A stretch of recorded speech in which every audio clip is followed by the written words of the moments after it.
PG BOS Chairman, Dr. Siddhan Patil sir, for the welcome address, sir. Dr. Siddhan Patil sir, please do that. Yes, sir. Sahasraksham Ganadesham Swagurum cha Saraswatim Janakam Janayatrim cha Adyam Sarvam Pranamyaham. Namaste to all. On auspicious occasion of Susruta Jayanti, which everyone have celebrated yesterday, on the same event, with the due permission of our Honorable Vice Chancellor, Dr. B.C. Bhagwan sir, leading the largest health university, he has guided us, and under the banner of Rajiv Gandhi University, with the due permission of our Honorable Vice Chancellor, we are organized an event called as Rise Up. It is a Rajiv Gandhi University Health University initiative for exploring scientific excellence in university protocol, a reorientation and sensitization program for Ayurveda PG and PhD scholars and guide. I take this opportunity to welcome all the dignitaries and respected principals and all. First of all, I welcome our Honorable Vice Chancellor of Rajiv Gandhi University. We have a real Susruta with us today, who is a great surgeon, and he is giving the encouragement for all the events which we are conducting. And I welcome wholeheartedly you, sir, on behalf of PGBOS team and all the university affiliated institutions. You go and see that. And I also take opportunity to welcome our honorable chief guest of today's event, Dr. Allama Prabhu Gudda sir, President Board of Ayurveda, NCSM, New Delhi. And Mr. Arjun Vadeyar sir, Registrar, Rajiv Gandhi University, Karnataka. And also our dynamic Registrar Evaluation, Rajiv Gandhi University, Dr. Iyaz Basha sir. And also I welcome Dr. GM Sanjeev sir, Director DCD, RGUHS Bangalore. And also Dr. Sanjay KS, Dean ISM Rajiv Gandhi, and my colleague, friend, and UGBOS Chairman, Dr. Leeladhar sir, and today's resource person, Dr. B. Srinivas Prasad, former President of Board of Ayurveda, NCSM, New Delhi, Dr. Ramchandra Setti, Director of Deputy Department of R&D, RGUHS Bangalore, and next speakers, Dr. Supriya Balerao, Professor, Interactive Research School for the Health Affairs, Bharati Vidyapit, Pune, Dr. Subhashri MN, Senior Scientist, CRI, Bengaluru, and Dr. Anand Katti, our own friend, Professor from Department of Samhita Siddhanta, Bengaluru. And I also welcome today the four pillars who are always supporting for us for all the events. Dr. Basavaraj Savdi sir, Dr. Jagdish Konreddy sir, Dr. Sankanagowda Patel sir, Dr. Kiran Kumar Kempegowda sir, the members of Senate, Rajiv Gandhi University. And also I welcome Dr. Suja Sridhar Madam, Deputy Director R&D, and all the principals of various colleges affiliated to this Rajiv Gandhi University. And also I welcome and thank Dr. Anand Katti, Dr. Gururajan, Dr. Shiv Kumar for the wonderful support and which they given the shaping this Rise Up important title and all these things. And with the initiation of giving them encouragement and guidance and support for the especially PG scholars, PhD scholars, and the PhD guides and PG guides. This event has been organized, and I welcome once again all for this event. I thank the organizer, and also I thank my whole BOS, PG and UG team for the always support, and all the officials of Rajiv Gandhi University. I welcome and thank you for the opportunity for the organizing team. Thank you. Over to you, Sir Vikram sir. Thank you so much, sir. Dr. Siddhan Patil sir, Chairman BOS PG, for a warm welcome to all the dignitaries. Now I request our Honorable Vice Chancellor sir, Dr. B.C. Bhagwan sir, who is the pioneer in initiating so many remarkable activities through our great Rajiv Gandhi University of Health Sciences University. So I request sir to address for an inaugural address, sir. Good afternoon to everyone. I'm at the very outset, I congratulate and also thank on behalf of Rajiv Gandhi University of Health Sciences all the efforts by the concerned Ayurveda faculty headed by Dr. S.A. Patil and our deans of Ayurveda, dean of Ayurveda, then the board of studies, our Senate members, Ayurvedic Senate members, as it was mentioned by S.A. Patil. And also we have Dr. Alama Prabhu, who was our own uh, faculty earlier under Rajiv Gandhi University of Health Sciences. We are proud that he is heading BOA at NCISM, and he is with us today as the chief guest of this program. Our registrar evaluation, then the directors, all the officials of the university who have been part of this program and helping us to organize. S.A. Patil the other day told me that this name could be given as Rise Up, and I was so happy that it's such an initiative to explore the excellence and protocols. And earlier also, before I think 6 months before, our Ayurvedic faculty, all of them took initiative in introducing the new curriculum also to all the youngsters and teaching faculty. We had wonderful time and there was big interaction between the NCISM. Of course, Alama Prabhu was part of it, and we had president, secretary, all of them coming down to our university for the interaction with the teaching staff and our stakeholders, which was a wonderful program, which really gave a insight to the NCISM protocols and their new syllabus. And today we are talking about the protocols, the best protocols, scientifically important protocols for the research activities. And we have a lot of students, teachers who are participating in this program. I think it has crossed, the delegation has crossed more than 200, 250 today online. And of course, our responsibility as a university is number one, imparting the academics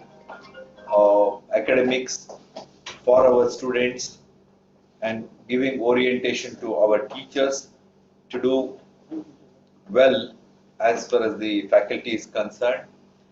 That's the academic responsibility.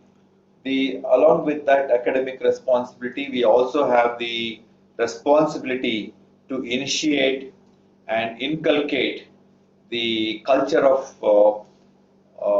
having an Ayurvedic integration, innovation, and research in the minds of our young budding Ayurvedic doctors.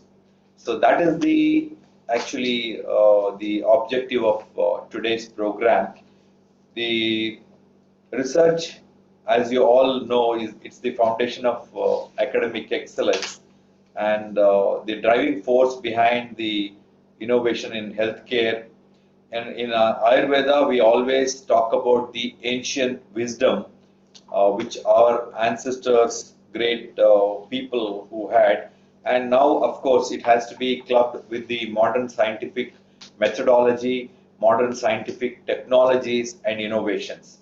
So it's becomes a collective responsibility on the university and all of us who are here today to produce something which is scientifically rigorous and ethically sound and methodologically very, very robust, and it should be relevant to the society and also to be relevant to the present practice of the Ayurveda. So this is what we are looking at today, and I'm happy that Rise Up is going to give a very good opportunity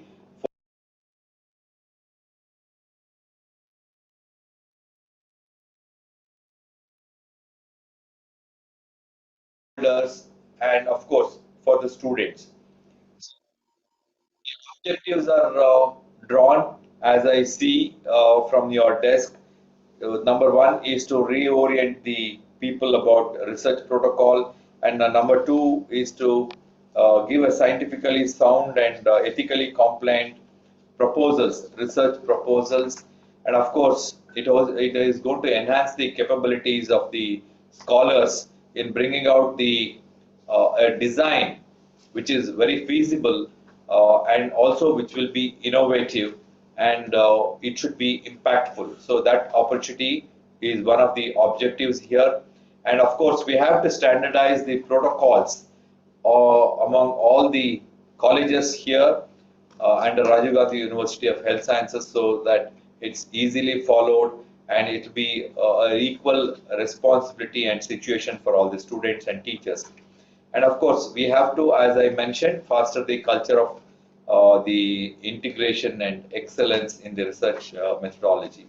So I'm sure today's program will be very, very useful.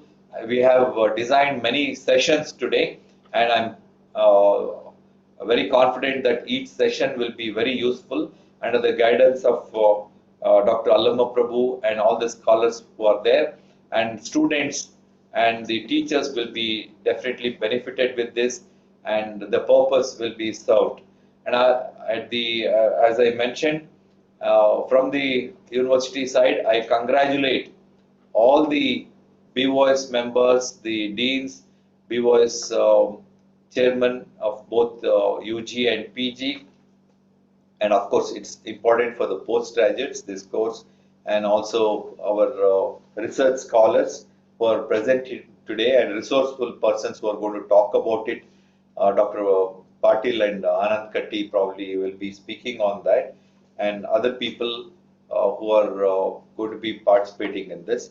I'm sure whatever will be discussed today will be given to the university in a nutshell for us to implement it for the future in the next 1 or 2 years. Of course, it's a dynamic one. Every year we'll have to make new, fresh integration and adoption of the latest technologies and the methodology that are being implemented at the national level and at the state level. We will only dynamically improve ourselves for the benefit of the students and teachers. I thank everybody for participating in this, and thank especially Dr. Allama Prabhu, who has taken time off in his busy schedule and has come over online to be the chief guest, and also he'll be guiding everyone in this endeavor. Thank you very much. And I welcome from my side, from Rajiv Gandhi University side again, and hope you will have a very good academic feast. Thank you very much. Thank you so much, sir, for your kind and inspiring words. And your words definitely help us in uplifting the quality of education in UG, PG, and PhD studies, sir. Thank you once again from all of us. Now I request our chief guest, Dr. Allama Prabhu Gudda, sir, President, BOA, NCISM, New Delhi, for his chief guest address, sir. Over to you, sir. Okay, thank you, sir. Respected Vice Chancellor, sir, Registrar Evaluation, Registrar, all the university authorities, Chairman for Board of Studies, undergraduate, post-graduation, Dean, all the Senate members and syndicate members, and all the delegates. First of all, I would like to congratulate Honorable Vice Chancellor, sir, for his grand success in Nasha Mukta Abhiyana, organizing the convocation, and then Foundation Day. When I have taken a feedback from Sankanagoda, my friend, Senate member, I was very much surprised the success of this Nasha Mukta Abhiyana. It's a very ideal program and role model program for all other universities. Usually, Vice Chancellor post means they will limit it to the affiliated colleges. But the Vice Chancellor of Rajiv Gandhi University, he has created one more benchmark that as a Vice Chancellor, not only sitting in the chamber, but what can a Vice Chancellor can does in the field, like Nasha Mukta and other things. So for that, I would like to congratulate him personally and from the board of Ayruveda. So this is a very good initiative. because when Lal Bahadur Shastri was the Prime Minister, he has given a slogan to the nation, Jai Jawan, Jai Kisan. Because at that time, the need of the hour for the nation is we have to concentrate or focus on the agriculture and army. But after the Pokhran, Honorable Prime Minister Atal Bihari Vajpayee added Jai Vignan, because at that time we required the science development of science and technology. But recently, the present of Prime Minister, Honorable Prime Minister, added Jai Anusandhan. Means that now the need of the hour is we have to focus more and more on the research. So Rajiv Gandhi University Board of Studies PG has taken a very good initiative for this PG scholars, because last year, in the last term, our president, Dr. BS Prasad sir, he organized the PG guide this FDP, and now we are thinking to organize the same, extend the same for the PG scholars also. So this is I think this is a beginning that we have to focus not only on the guides, but we have to give FDP training to the scholars also. So recently, the Board of Ayurveda organized 2 FDPs, one for undergraduate teachers and second for postgraduate teachers, and 4 for both the FDPs. 2 faculties from our own Rajiv Gandhi University, Dr. Siddhan Gowda Patel and Dr. Anand Katti. We have made them as organizing team members, and they have organized very well FDPs. And yesterday I have checked before the Shushruth Jayanti at Aya. So total, it has crossed 22,000 views in our NCSM website. So this is the second highest views. First is Prakriti Parikshan and second is the FDP organized by Board of Ayurveda. And it's very proud that both the FDPs were organized by the faculties who were from Rajiv Gandhi University. And second is we organized the MCCD, medical certification for declaration of death declaration. So that also more than 950 teachers have undergone the training from 450 colleges, and the host institution is Tata Memorial Hospital Mumbai, Cancer Hospital Mumbai. And recently we have Board of Ayurveda signed a agreement MOU with the Pharmacy Council of Indian System of Medicine and Homeopathy. This is a very good initiative from Board of Ayurveda. So in the next 3 years, we are going to train the teachers and PG scholars of Rashi Shastra and Dravya Guna. This is one initiation from this year. And once again, we are going to conduct FDP offline. So for that, we are selecting 180 master trainers. So they have to train the other teachers. So at present, we have 40,000 Ayurvedic teachers all over India. So we are going to select 180 teachers with a single one simple, by conducting one simple examination. And we are continuing the MOU with the NIFA. So we're in capacity building program, the training for principals. And in the next week, we are going to sign one major MOU with the NRDC. So NRDC is a National Research Development Corporation. So mainly it's work on the promoting innovation, entrepreneurship, and startups. So after signing the MOU with NRDC, I am hoping, so if any Ayurvedic PG scholars, PhD scholars, teachers, if they get any patents for that, we may get some financial assistance from NRDC. That may help for us also. And anyhow, we are continuing the MOU with the Jodhpur IIT. So wherein PG scholars will get the training. Every year we used to give 100 PG scholars 1 lakh fee, but this year it is 200 PG scholars. Most of them will get training in IIT Jodhpur. So likewise, number of activities we are carrying out from the Board of Ayurveda, in which Rajiv Gandhi University is main partnership. Because what Rajiv Gandhi University today thinks, the nation will do it in tomorrow. Means we are one step ahead with the nation. So like IT, like cardiac hospitals, now it's Ayurveda. So anyhow, once again, I congratulate all the organizers who organized this program. And I personally thank the BOS chairman, PG, and Senate members, Vice Chancellor, university authorities for inviting me for this seminar. And at the same time, I hope this will benefit the students, PG scholars and PhD scholars. And I have seen the topics. Topics are also very very good selection, and Rise Up, the title is also very good. So once again, I congratulate and I thank university for inviting. Thank you. Thank you so much, sir, for for the inaugural address, as well as highlighting the steps and the initiation taken by NCSM to uplift the research and education system in Ayurveda. Definitely, sir, we are going to our university side, we are going to follow the instruction given by NCSM, sir, and also research orientation, everything we will follow. Definitely, we will follow you, sir. Thank you so much for coming today and addressing us, sir. Namaste, sir. Today, we have one more guest, our own guest, and our own register evaluation, RGUHS, Dr. Riyaj Basha, sir, who is helping always to uplift the education system of Ayurveda and to improve the research in Ayurveda. Now, I request our respected Riyaj Basha, sir, to address the gathering. Thank you, Dr. Vikram. Respected Honorable Vice Chancellor, sir, Board of Ayurveda, NCSM President Allam Prabhu, sir, our own Senate member and former faculty member, the Dean Ayurveda, Sanjay, sir, BOS Chairperson Siddhangoda Patil, sir, Leeladhar, sir, the Senate members of Ayurveda faculty, which sir has mentioned, all other Ayurveda colleagues, friends, and my dear young scholars.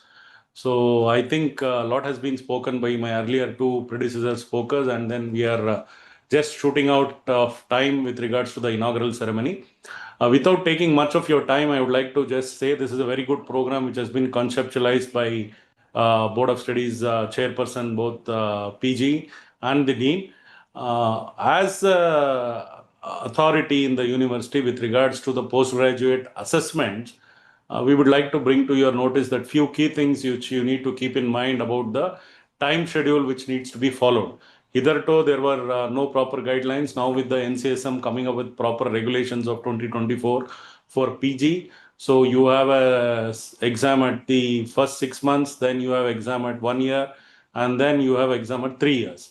And you are supposed to submit your synopsis within 9 months after completing your research methodology paper in the first semester, and then submit the dissertation topic title along with the synopsis. So as the Honorable Vice Chancellor, sir, and the Board of Studies Ayurveda President was telling, including Srinivas Prasad, sir, former BOA, it is very relevant to look at the ancient wisdom with modern scientific knowledge. So, since we, the young scholars, are the torch bearers of the Indian system of medicine, the topics which we choose for our dissertation, especially dissertation, which a list has been given in our NCSM regulation, I am sure that for each of the 18 different specialties, there are various thrust areas which you need to go. The one basic point which you have to look at is what is the key thing which can make a difference to the patient. What is the key thing which the ancient wisdom, knowledge with all the things which has come down over a period of time, and we can create some sort of evidence base which is going to prove that again these things can be used with modern scientific medicine and come to the aid of the last person standing. So this is one important aspect which the postgraduates need to do. Even for medical postgraduates, we used to keep repeating, don't do research or in partial fulfillment of your postgraduate degree. Your research should be a stepping stone for you to go up in further careers for the remaining period of your life in Ayurveda. As a faculty, as a professor, as an administrator. So if you are focused on one particular key thing which is very important, your synopsis and dissertation will guide your focus area of interest. And if you are able to get across even few findings, either basic scientific findings or operational research findings or whatever it is which is going to help the system of Ayurvedic system starting from the grassroots level to your hospitals, that is going to make a big change. And any of the research topics can go a large way in bringing about a change from the department, which currently, though we call ourselves the Health and Family Welfare Department, we are purely focusing on disease treatment. So we really need to bring back the core essence of the health department by bringing out the health wellness objective, which Ayurveda and the Indian systems of medicine stand for. So very ideally, this program has been named as Rise Up. We are already rising, but there is still an opportunity to understand what is the core thing which we do with the research. Most of the young graduates, even when we were there as young faculty, we would like our guides to give us a topic, give us the objectives and complete the work. But I would humbly request you, please do some sort of review of literature. Have some sort, discuss with your guides, discuss with your other colleagues. Find some topic of importance which is going to be a really an evidence-based initiative which will bring about some sort of change and outlook of the way the system is progressing, and will add value to the current existing body of knowledge and bring out much more large evidence base. So please keep up with the timelines, keep up with the thrust areas, keep up with the areas which are going to be evidence based, keep up with the areas which are going to be knowledge based, and put in our effort as postgraduates. What you are going to learn in your postgraduate is going to be eternal. After you finish your postgraduate, you can ask your faculty, including me, we have very minimal time to read unless we look up of the recent advances.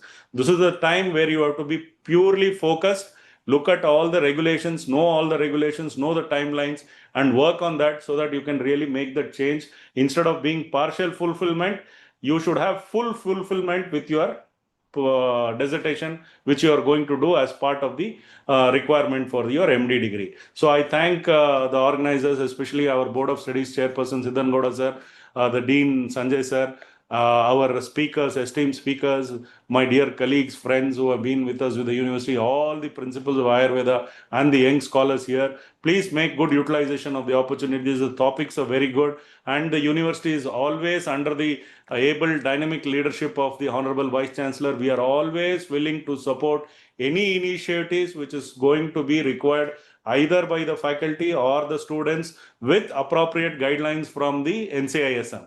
So we want to follow the apex body guidelines in the letter and spirit. And since sir has taken over, I think a lot of student-friendly initiatives are coming in terms of looking at the grievances which most of the students have in terms of attempts and other things. So we are thankful to you, sir, for addressing these issues from the students of Ayurveda, Government of Karnataka, and taking interest in these things. And this is a very good opportunity. Once again, thanking all the Ayurveda fraternity and family. Thank you for calling me here. And I thank the organizers here. Thank you so much. Thank you so much, sir. You are really a dynamic leader and a great mentor for us, all of us. I really thank you for highlighting the necessities in upcoming researchers in PG and PhD studies. We will definitely follow your guidelines, sir. Thank you so much for addressing us, sir. Now, we have our own Dean, Faculty of Ayurveda, Rajiv Gandhi University of Health Sciences, Dr. Sanjay KS, sir, who is going to address us the presidential speech. I request Dr. Sanjay KS, sir, for the presidential speech, sir.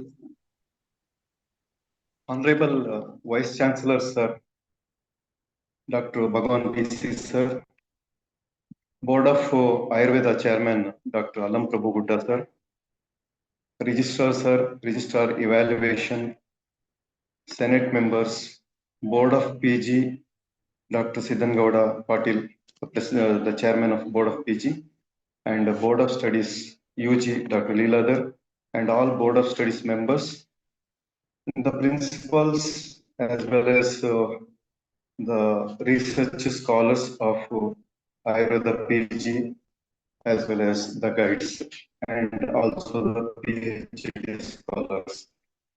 At an outset, I am very much thankful to our Honorable Vice Chancellor, sir, for giving us a platform to conduct this program to discuss about the exploring scientific excellence in the name of Rise Up. As we know, this initiative has been started long ago by the Board of Studies Chairman, Dr. Siddhan Gowda Patil, and later on we have started discussion And finally, it was kept for the approval of our Honorable Vice Chancellor, sir. And Vice Chancellor, sir, has given his kind consent to go ahead as according to the apex body norms. And I take this as an opportunity to thank our Honorable Vice Chancellor, sir, because this program is conducted in the name of the great surgeon of our Ayurveda, what we recognize, Sushruta Acharya, and also our Honorable Vice Chancellor, sir, is also one of the eminent and well-recognized surgeon in the global level. We are very happy, sir, for your presence in this program today. And also, I extend my great regards to all the great officers of the university, registrar, sir, and also the registrar evaluation, sir. And here, what I have noted is about exploring scientific excellence. And in the name of research, all the time it has been mentioned that we are lacking research in Ayurveda, as there is no, rightly said by the registrar evaluations, or there is a need of evidence-based medicine. And in our system, what happened? We are keep on the exploration. And in the name of Samskrita, as I remember, Gaveshana or the Ashana, the insight or the pro. Here, definitely we have to focus light on the literary research as well as the animal research and also the clinical research, as well as the new updates in the research. And this is the high time for us to understand all these things from the great scholars, very specially our Guruji and the former president of the board of Ayurveda, NCSM New Delhi, Dr. B. Srinivas Prasad sir, is going to address his valuable insights today as the first speaker. And the next is the university director and having enormous knowledge in the research, Dr. Ramchandra Shetty sir. And for tomorrow, Dr. Supriya madam, as well as Dr. Shubhashri madam, and also Dr. Anand Katti sir. And I won't take much time because I have given very minimal time to speak. And I take this as an opportunity to thank our university, then the NCISM body, and all the principals as well as the institution, different organizing body, and especially Dr. Siddhan Gowda Patil for initiating this Rise Up. I'm very much thankful to our Honorable President, the Vice Chancellor, sir, for giving us an opportunity to serve in the university with some responsibilities. We are always with you, sir, and we are always with the university. Thank you, sir, and thanks to all the speakers as well as the guests and also the members who are attending this session today. Thank you. Thank you so much, sir. Respected Dean ISM, sir, RGUHS Bengaluru, Dr. Sanjay KS, sir, for taking such an wonderful initiations to all of us for PG and PhD students and faculty also.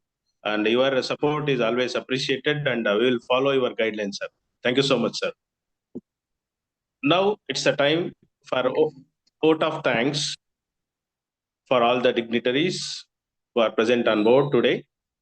I request Dr. Surakant Gule, sir, for the vote of thanks, sir. Good afternoon, everyone. Good afternoon. Respected Honorable Vice Chancellor, Dr. Bhagwan BC, distinguished Chief Guest, Dr. Allam Prabhu Gudda, sir, Mr. Arjun Vadiyar, sir, Registrar, Dr. Riyaz Bhasha, sir, respected dignitaries, organizing committee members, faculties, guides, research scholars, PG studies, ladies and gentlemen. On behalf of Ayurveda PG Board of Studies, RGUHS, it is my privilege to propose the vote of thanks. I express my sincere gratitude to our Honorable Vice Chancellor, Dr. Bhagwan BC sir, for presiding over this inaugural function and for his constant encouragement towards the academic and research excellence. I extend my heartfelt thanks to our esteemed Chief Guest, Dr. Allam Prabhu Gudda sir, Board of Ayurveda, NCISM, New Delhi, Registrar Evaluation, Dr. Riaz Basha sir, for gracing the occasion and sharing their inspiring thoughts with us. My sincere appreciation goes to Dr. G.M. Sanjay, Director, CDC, RGUHS, and Dr. Sanjay K.S., Dean, ISM, Dr. Liladhar, Chairman, BOS, UG, and Dr. Siddhangoda A. Patil, Chairman, BOS, PG, for their guidance and leadership in organizing this important initiative. I also thank all our resource persons, faculty members, guides, research scholars, PG students, the technical team, and everyone who has contributed to making this program a success. We hope that Rise Up will and high quality research in Ayurveda. Thank you all for your presence and participation. Thank you so much, sir. Dr. Suryakant Bule, sir, for your vote of thanks. Thank you one and all for your patience, listening, and great support and inspiration for this conduction of Rise Up program by our esteemed Rajiv Gandhi University of Health Sciences.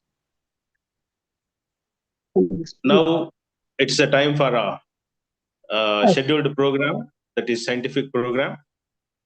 The first speaker will be our great visionary of Ayurveda and ISM, and great mentor also, Dr. Srinivas Prasad sir, who was a former president BOS ISM.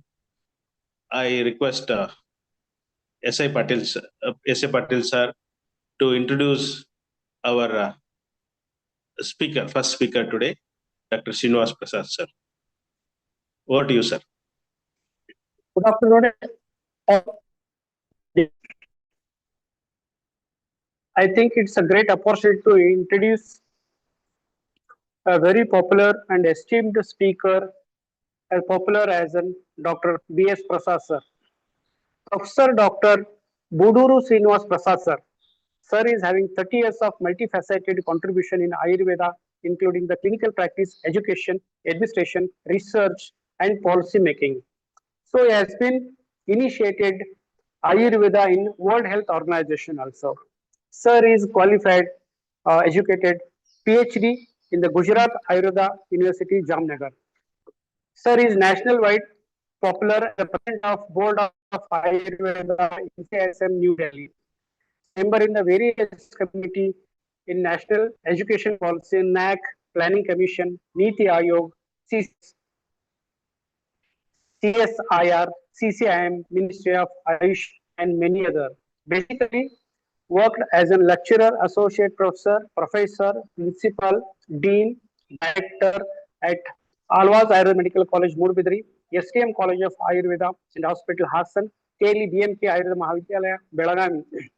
Sir has been served as a member of Board of Studies, Academic Council, PhD committee in different universities. And he is also reviewer, editorial board member for the various reputed scientific journals. So, as an innovative and initiatives, as a president of BOA, sir has initiated a lot more to the Ayurvedic field, like DM program in Ayurveda, MD Ayurveda in biology, fellowship program in Ayurveda, online elective courses in PG courses, choice-based credit courses at KL University, PG certificate programs, competency-based dynamic curriculum for the UG and PG Ayurveda, and restructured MD and MS in Ayurvedic programs. Sir has been conducted and guided many of the research work. Has worked for the capacity building and acquiring the higher education and the skill. And this personality is honored with the different and various awards like Sri Mathura Parikh Award for the excellence in Ayurvedic professions. Excellence in the Ayurvedic profession by the Indian Association for the Studies of Traditional Asian Medicine, Pune. Ayurveda Ratna Award in 2008 by the International Academy of Ayurveda Physicians.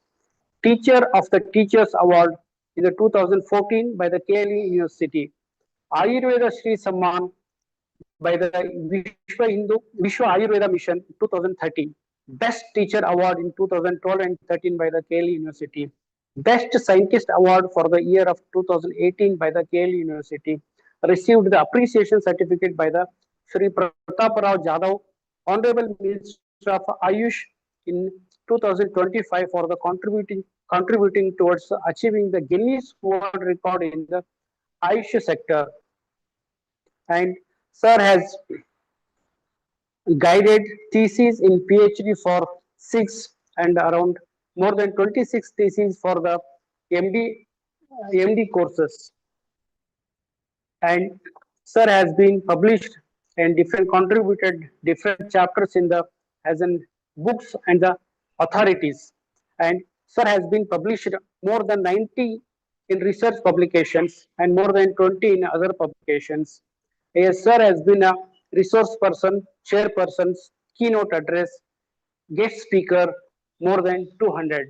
I think he's the right person for our program, Rise Up reorientation program and sensitization program for Ayurveda, PG and PhD scholars and the guides. So it's a brief introduction of our esteemed guest, Dr. B. Srinivas Prasad. Thank you, sir. Thank you very much. Over to B.S. Prasad, sir. Thank you so much, Namaste. sir, for introducing Namaste to all our. of you. Yes, namaste to all of you. I'm audible? Yes, sir. Yes, sir. Honorable President, Board of Ayurveda, Dr. Allam Prabhu Gudda, Honorable Vice Chancellor, Dr. Bhagavan, and the respected Registrar, Dr. Riaz Basha, and all the university officials, the deans, faculty members, and all the PG guides, and all the faculty members of the Ayush sector. So I'm very happy to share some of my views with all of you. It is a good occasion to meet all the teachers across the Karnataka state. And I must compliment and congratulate Dr. Siddhanagowda Patil, who is instrumental in making my talk with all of you, or to share some of my thoughts with all of you. It is a good occasion to me also, so that I can have a big gathering of the Ayurveda teachers on one platform, and we can share, we can discuss it. And I must compliment the entire team for making the Rise Up a very nice program with good topics and good resource persons. I'm very happy to them with all this one. And as the topic says, but I want to more focus on the to advise or to motivate the PG guides and the PhD guides, how we have to guide, etc. That is that is my overall talk, the theme will be there. Let me share my slides.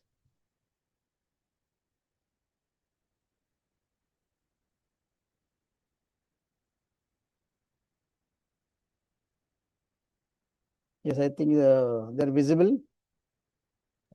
Yes, sir. Visible. Yes. Sir, yes, sir. Full screen. Yes. Okay. My topic is shaping the future of Ayurveda through doctoral research.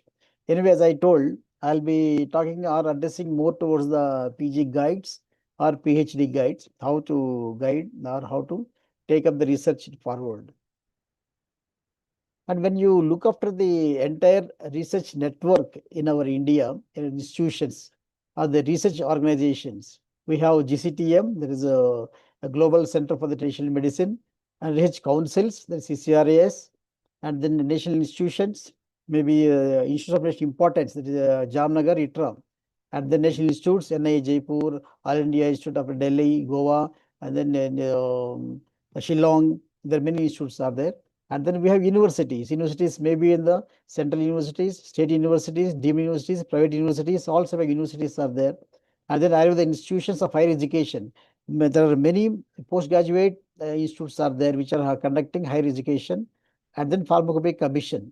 These all we have in India, the research network, which are all supposed to do the research in Ayurveda. This is the big network we have. And then when you see the research activities, we have one is pure Ayurveda research studies, and another category is collaborative research. We have collaborations with maybe pharmacy colleges, medical colleges, dental colleges, or with some basic sciences. Likewise, we have collaborative research also, and some are pure research, Ayurveda research activities are there. And then when we look to the publications, there are more than 50,000 scientific publications, which are almost indexed ones. And now recently, even the patents has become very popular, very common now. The people also getting patented. When we are studying our PG, post-graduation, etc., it is very dream. For patent means it's very big thing. Now we have almost more than 500 patents in Ayurveda related to Ayurveda. And especially when the NCSM has conducted the enterprise development cell activities of the training at Hyderabad. So now almost every college, every individual came to know about the IPR and patents. It has become very common now. I have to appreciate the entire faculty who is coming up very forward and doing that one. And then when you go to TKDL, it has documented nearly more than 1.5 lakhs formulations it has documented. So even then having the 50,000 scientific publications and more than 500 patents also, still we are being commented that Ayurveda, it requires again research, evidence-based medicine, we declare the research is not being done in Ayurveda. Though even 50,000 publications are there, which are indexed ones, and still we have blame. Then we have to see why the situation has come. So here I give one broad the comparison or the reason why it has come. One is here I presented origin, how Ayurveda is originated, and now what is the present status here. These are I have given in two ways. One is the darshanas. Ayurveda originated from darshanas. All of you read when we have the Ayurveda Avatarana, Ayurveda formation, etc. We take the relevant portions from the darshanas were taken, and then Ayurveda was developed as its own Upaveda. That was the way. So where have happened? The origin and development are aligned here. Because darshanas also talk about Panchamahabhuta, etc. And we also talk about Panchamahabhuta, etc. So there is a fundamental alignment was there with the origin sciences and Ayurveda. And then they are using same terminology. We have Panchamahabhuta here. We also use Panchamahabhuta. We have Sattva, there Sattva, Rajas, Tamo, likewise. So terminology is also same there. And then after some time, there is a stagnation happened because there is a invaders and Ayurveda was growth was stopped and it was destroyed totally. And then now there is a interruption in the knowledge flow. Even for Charaka Sutta Vagbata, what sense they wrote, we don't know now. Now we are trying to understand from our knowledge point of view, but not we don't know what the thought process was there, their thought process when they were written the Samhita. So that there is a interruption in the knowledge flow was there. Now coming to here, present status, we have in the place of basic sciences, now darshanas, we have basic sciences are there. Maybe you come to call as botany, zoology, microbiology, basic sciences. Now so many sciences has emerged out. And then even the medical science also in the same way, from there it has come there. So here what happens now? Here Ayurveda remained as it is because there is stagnation. Ayurveda remained as it is only. And so these sciences have different terminology and there is no alignment. They don't talk about Panchamahabhutas, we talk about Panchamahabhutas because there is a gap again, no alignment here. Similarly, terminology different terminology. We talk about Vata, etc., but they don't talk about Vata, other things. So likewise, terminology different terminology. And these sciences has fast growth in basic sciences. Whereas Ayurveda is stagnation. There is no growth in that, no addition in it. Whatever there in the long back written, the same thing we are continuing. And then, so because of this one, we are inability to integration because terminology is different, no alignment is there. Whatever we do research, it is not directly helping the Ayurveda to grow it.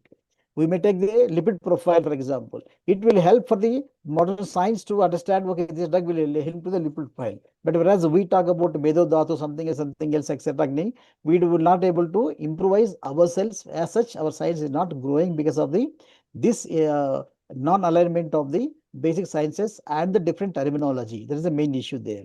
So now what we are doing, we are trying to connect the dots all, which are all the fragmented dots, we are trying to connect it.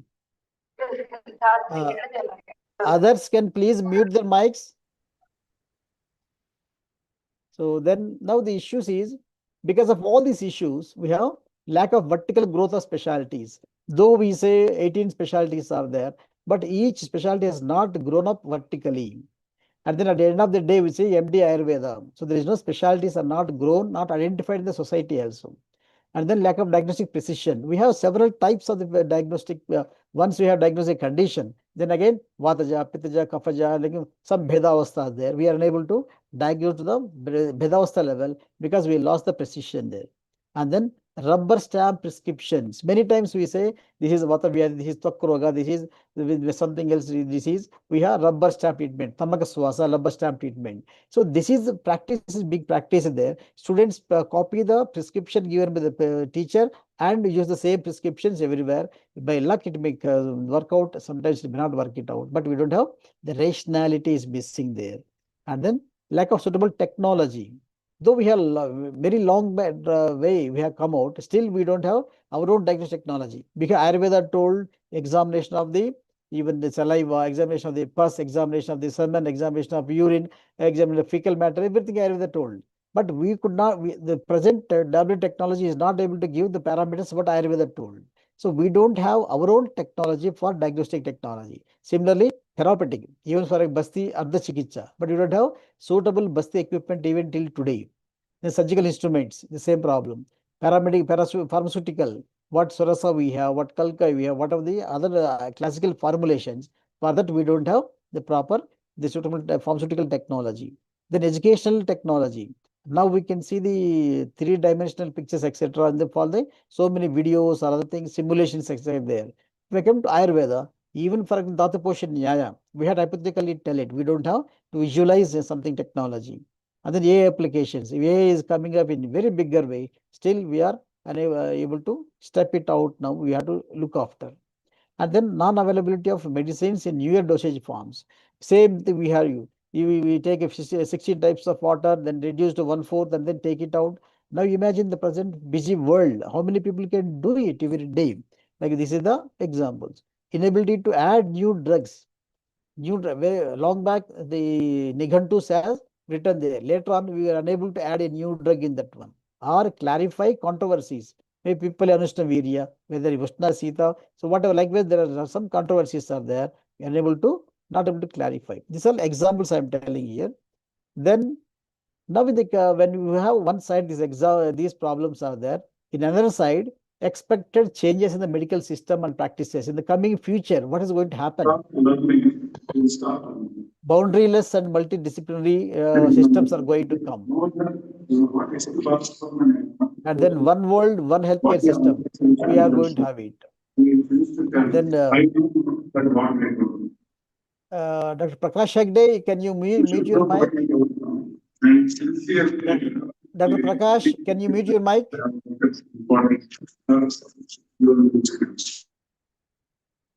Care delivery transition. The hospital, clinics or doctors centric. Now already diagnostics has come to home. They are coming to home and collect the blood. Likewise, care also will be given. The door delivery will be done for many things there. So where the doctor is going to come to home, but now the patient is not going to the clinic there. So likewise, transition going to happen. And then telemedicine is becoming a bigger way. Robot surgery is already there, it is a bigger way. And then synthetic organs, organ cloning, so many things there. Then personalized drugs and print your drug, 3D printing of your drug, especially for Ayurveda.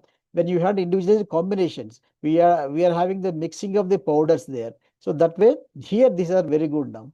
And then gene manipulation. These are all in the coming, already it has entered into bigger way, and no longer it is going to be very common medical practices there. These are all things there. So now we need to plan how to cope up we have our system to such changes there. So this is the way we have to think of, and we have to plan our research into those directions. One is to address the issues, and second one is to meet the coming out development which is going to happen. This is the role of the guides who are departments to plan out how we are going to say develop our system to meet out these changes there. Now there is a saying there, today's innovation, tomorrow's tradition. So for example, now blood sugar, yesterday it was in the laboratory test, but now today it is every household is the blood sugar is being estimated there. Nobody, no doctor will be going to prescribe, you get estimated your blood sugar into the laboratory. Now gone then. Similarly, presently even Katibasti, Janabasti, Gigabasti, these are the very major treatments being done in the Ayurvedic hospitals. And tomorrow already trials are going on. Many people are trying to work it out, automated Basti yantras there.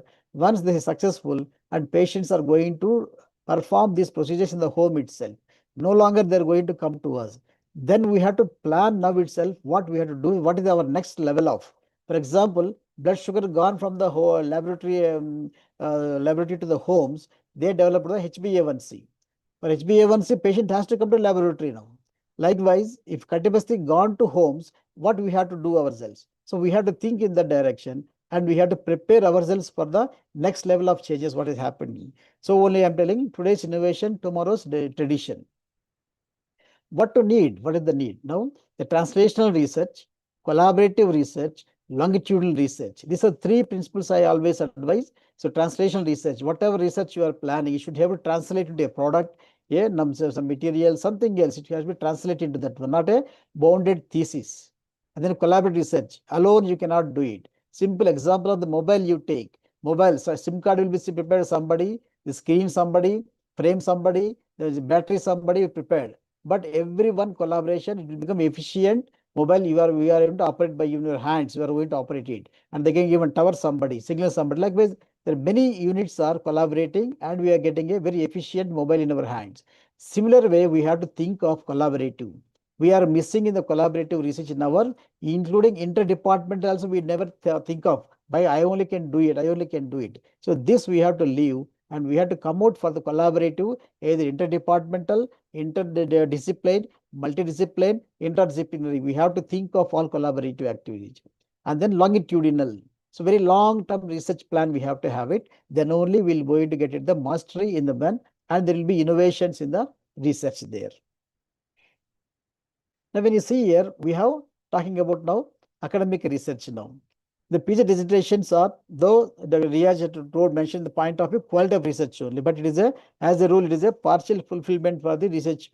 And is it is training. Students just enter into PG, we are training them how to conduct the research there. It is not the actual research. PG dissertation is not the research actually. They are being trained for research because that is the base for the all jobs. Maybe a teacher, maybe a researcher, maybe a scientist, all jobs is the base. So we are training them to become a researcher there. So it is a partial fulfillment and it is a training. Research training is not the actual research. Whereas PhD is the research degree. It is meant for research only, full-time researcher, research will be done. And it is a masterpiece of research. And then the candidate must discover or generate new knowledge, add something to the science, not simply keeping quite a thesis. It should not be a degree awarding research, but is a contributory research should be there. So this is a very important to note down. And then now coming to the research team, majorly in the academic research, we have research scholar and the guide. These two people are the major one who are involved in the research. Now, what is the ideal research guide or supervisor? Who should be the ideal research guide or supervisor? One is he should have determination to add a contributive science. He did not think, let my student get degree only, let some formality to finish off. That should not be the attitude. Let my student contribute something to the science. That should be a determination of the guide. And then having focused thirst areas of research. NCSM has defined thirst areas for each specialty. And again, in the specialty, there is 3 faculties are there. All 3 can divide themselves. These are my areas. I'll be focusing on only this area. Even 10 years, he should not leave that area. He should be focusing in those areas so that he become very mastery, and then innovation is possible. We're continuously going on doing 1 or 2 areas there. And then thorough in the third areas of research. He must be thorough in that one. What is the scope of that area? How much you can do it? What collaboration can be done it? What exploration can be done it? What advanced technology can be added into that one? This way he had to be thorough with that third area of research. Then associated with the expert and institutions of allied sciences. So he should be able to think of collaborations by himself only. Many times we think that let the institute will collaborate, but the institute will have 1 or 2 collaborations, but they don't know what you require. So you have to identify what is my thirst area, which is my collaborating department or unit, how I can go there, I can talk to them, and I can discuss the areas, and then how to do the research, where to do, who can be the co-guide there. So all these points, we have to be very clear with the guide itself, not simply telling the student to collaborate. So we have to have the experts in the field, allied field, and institutions, and then having understanding with them. And familiar with the research and publication ethics. This is very important again. He should know how to publish and how to ethical point of view also. That will be taken later on. And familiar with relevant policies and regulations and attitude of updating. So what is the research policies? The GCP are there comes, for example, GMP are there coming that one. A new policy has come. That should be updating by himself. What institutional policy, whether payment to be done by the student or institute or grant is a, even a grant comes, how to spend the grant. Likewise, every institute has the policy that should be familiar with that one, and government NCSM regulations, etc. They should be very clear for the guide. And then good scientific communication skills. Communication in the sense not just communicating with the students, etc. A scientific communication, how to give a publications, how to write a discussions, how to draw the conclusions. This all should be very well known to the guide. And then maintain professional distance with the scholars. So many times it happens when the research comes there, they have a big gap with the students, whereas the students will be very friendly with the guide also. This should not happen it. A student should be afraid of becoming friendly with the guide, whereas he should have freedom to discuss about the topic. He should have free access to the discuss about a topic, his research topic. Whereas was chalo sa cinema jayenge. So that way he should not have the freedom to the lenience should not be there. Whereas the professional distance should be maintained with scholars, but freedom to the or free access to the discussions that should be there. And then a guide had to have master plan of the specific goal. He has to say, I want to develop a product here. I want to develop a technology here. He should be able to have visualize the bigger goal and then make a fragment, meaningful fragment of the topics, 3 or 4 topics, and give to students one by one.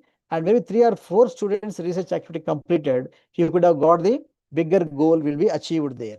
So that way he can do that one. And then self-centered or science-centered approach. Now there are many people are there. Today, this year, I want to do Vamana. Next year, I will go for the Virechana. And next year, I will go for Basti because I want to be very familiar with everyone. So that is a self-centered approach. That should not be there. But if a science approach means you should be able to how the science can be grown, how I can add to the science. That way thinking should be there. From the self-centered to the scientific approach, we have to come. Then ability to report negative results. All our people are not having same. We should not give the negative result.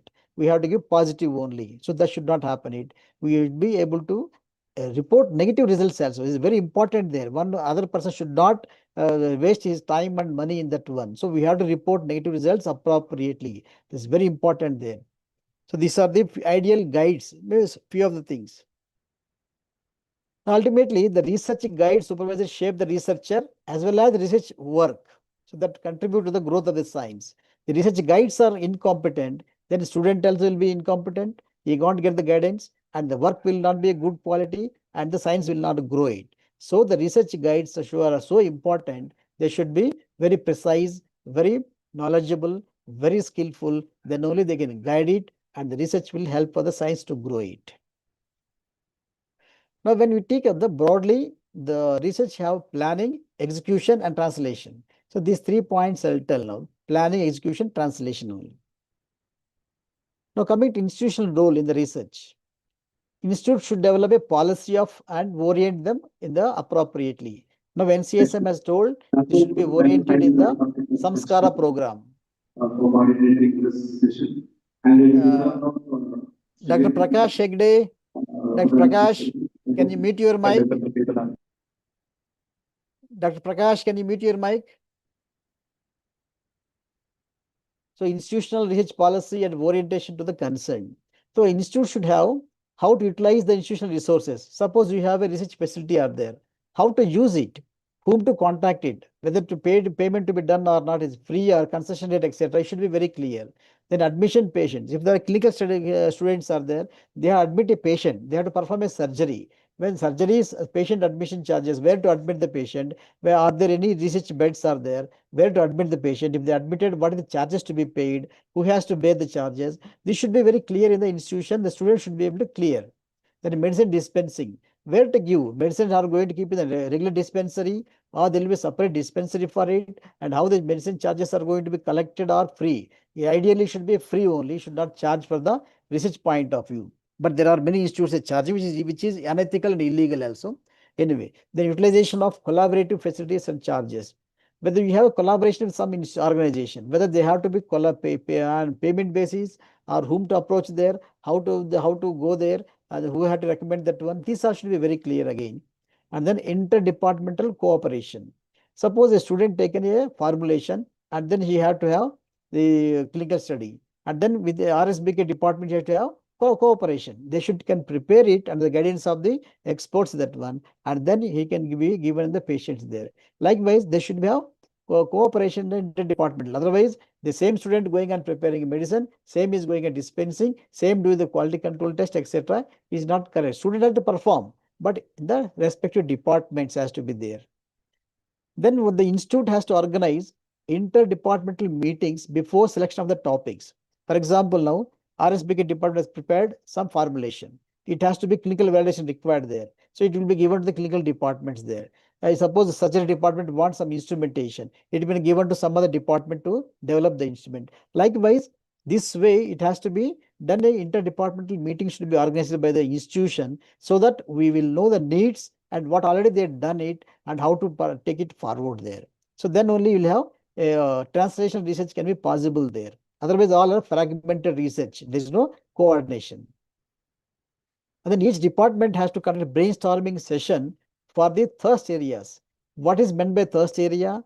What might the multiple areas can be taken under that heading? What can be the collaboration? What are the advanced research, the developments? Such things are all to be taken in the brainstorming session, and then we can have database of the topics can be much topics can be made in the department, so that students can come and easily can take up the topics also. Then there should be a fair system of allotment of guide. There are people, again, teachers started for influencing the students, take me as a guide, or sometimes lottery system is there. So it should not happen. We had a very systematic method of guide allotment should be there in the institutions. And then guide-wise research areas, as I told, for example, 10 areas are there in the department, 3 guides are there. They can divide into some areas for each one and then work in the longitudinal way. And the department has to have periodical review and then research audit. At the end of the research audit should be conducted, where the fault happened, why it happened, and next how to rectify it. This should be audited and then rectified for next batch. We should not happen it. So that should be a regular process in the institution there. And then establishing collaborations. There is okay institutional rules. Now coming to role of guide in planning research. So here what happened now? Plan for contributory and translational research, but not formality. As I told, degree awarding should not be there. And then departmental, interdepartmental meetings you have to conduct before you want to give your topics to your students. You conduct meeting in the department with other departments also, so that you will get inputs rightly, and then we can go for planning there. Ready to work with the knowledge gaps and scientific requirements, future needs, resources. As I told here, what are the problems are there? What are the future trends going on? With that, department has to exercise and develop a database of the topics there. And then don't compel the students for topic. It is the topic you have to work on this topic only. But rather than, you can facilitate the student to take up the topic by giving this topic in this problem is there. Here you don't get the samples. Here you don't get the facility. Likewise, you guide, educate the student and let the student read much and much information, and let the student realize that this topic is not possible. This topic is possible likewise. So he'll get much idea also. The critical thinking will be getting in the students also. Don't simply give the topic and insist on the topics there. There is not the guide mentality. And then by motivating students, okay. In case of collaborative activities, first guide has to go to the collaborator and then discuss with them what topic, how to guide it, what is your role, what is their role, what is the payment, etc. This all to be talked by you and your counterpart there. Then you had sent the student. But many people will send the student, they'll play football with the students only. That person tells something else, again this person tells something else. Student will be moving as a football between the both the institutions there. So that should not happen. You should have the clarity in the work to be done with the collaboration. And then maybe you can have a MOU or understanding letter with them. Something can be then consent with them can be done it. Guiding to ensure availability of raw materials, testing methods, etc. Suppose a rare formulation has been taken by students, that you have to ensure that all the raw materials are available. There is no controversy. It happens many times. The student take the topic, it approved everything. Then student finds that the one drug is not available. It is a controversial drug. Don't know what to be done there, or a testing method not available. or a blood test, that test is not available. So this all happens there. So before you submit the proposal, see that all these things are available and can be done it within your reach, that to be ensured there.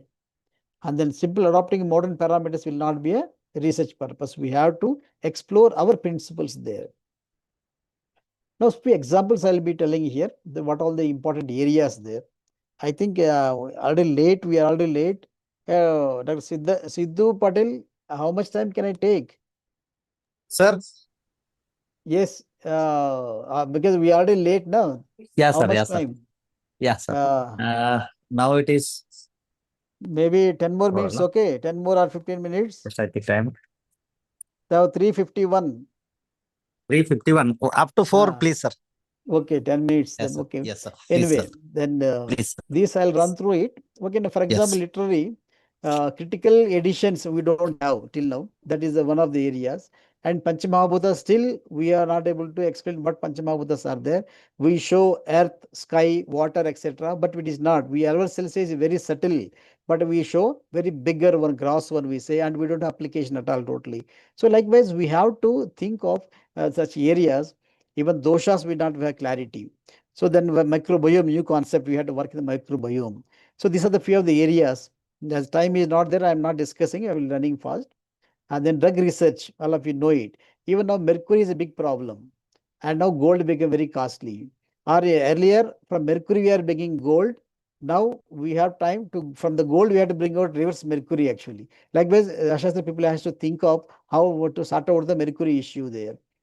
And then newer dosage forms. All of you may be aware, even Ksherbala capsules are the highest sales, even well accepted. Later on, Swarnabindu Prashan is become well accepted because of dosage form. Swarnaprashan is known earlier also, but when you bring it to drops form, entire India accepted very well. So that is the way how we have to think of where are what all the formulations we have to bring to the easy dosage forms we have to bring it out, expansion of the shelf life, etc. So likewise, we have to think of in the Rashastra concerned also, who makes nanomedicine, etc. Likewise, and then diagnostic.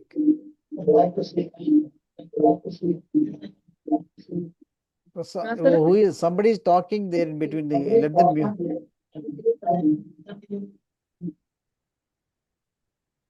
Nadi, Avarana, Gatava, even Nadi, till now Nadi also still is a big area to work it out.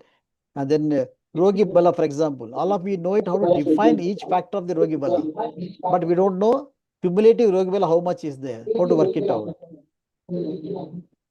Dr. Prasad, somebody is there, mute, please mute your mic. Study of histopathology with the, in terms of Ayurveda, again that is a very important. Likewise, Krimi again, we have Bhuta, we have made it as a devils, etc. It is not a, it is microbiology. Even the NCSM had defined very clearly, Bhuta Vidya is microbiology, parasitology and so the parapsychology, likewise. So we have to, microbiology should bring under Bhuta. Anyway, likewise, with many things, diet prescriptions, etc. So many topics are there. I won't discuss it. AI and Ayurtech and AI are very important areas. And then newer clinical conditions. For example, COVID has come. Till now, we don't have clarity. Even for hypertension, diabetes, we don't have some practical clarity is not there. We have to bring it out. Higher genomics, integrative medicine. This all the antibiotic resistance infections. This is again very important area. And then these are some of the interesting areas. Now, role of guide in execution of research. Once synopsis is submitted, then better to have timelines for the micro planning. It is not like not chart. It is with the micro planning is required there. What is the sequence of the work to be done there with the timelines, so that teacher will monitor, guide can monitor the progress of that one. And are there many times they don't bother it at the end of the course, they say, they shout him, they blame him, it's going and happening now. Nothing can be done at that time. So time to time we have to monitor that. Scheduling of dissertation or thesis guiding time. So now NCSM is very clearly defined 5 credits for each semester. So as per your availability, you allot a guide, a student for the guide. This is the time I have to guide. So the student and guide both can sit together and discuss it and see the progress also. It is very comfortable. Otherwise, student don't get time at all for the getting the guidance from the teacher. And the developing system of avoid fabrication of data. We have developed a system how data will be time to time updating, freezing the data. So at the end, the student will fabricate the data. We should not allow for that one. And then implementation of GMP, GCP, etc. Okay, ensuring ease of data collection and resource availability. So as a guide, your role to see that a student can easily, comfortably collect the data. You have taken this some topic there. You are not bothered where he have to sit, where the patient has to be consulted, how to make the day, examine the patient, collect the data, where he can keep the case sheets, etc. So this all to be institution have to think of and make the ease of the student data collection. Otherwise, he is running here and there for a very small thing. He go to counter for registration, he go to laboratory for something else, he go to somewhere here. So you see that how to comfortably collect the data. So these are important. The role of guide in translational of research outcome. One is objectivity in data analysis. I'll show some of the other wings. So we should not simply making the average or standard deviation, standard, etc. In what type of data, what type of analysis, and how to interpret the data. That is most important there. Then fabrication. Take up the IPR. If at all it can patentable, don't go for publications. Wait for it and then submit publication, the patent, and then go for publications. Journals, always we say we don't have journals, but journals, those who are even 4, 6, 5 journals are there, those people says we don't get a good journal for the good manuscripts. So there is a both vice versa. That means our quality of publications are not so good. Even for 4, 5 basic journals are there, they are not getting good articles. That indicates we have to improvise our scientific communication skills there. And then many departments, they have head name should be compulsory, principal name should be compulsory, and then the spouse name should be compulsory. This we have to avoid it. Avoid compulsory authorship, complementary authorship.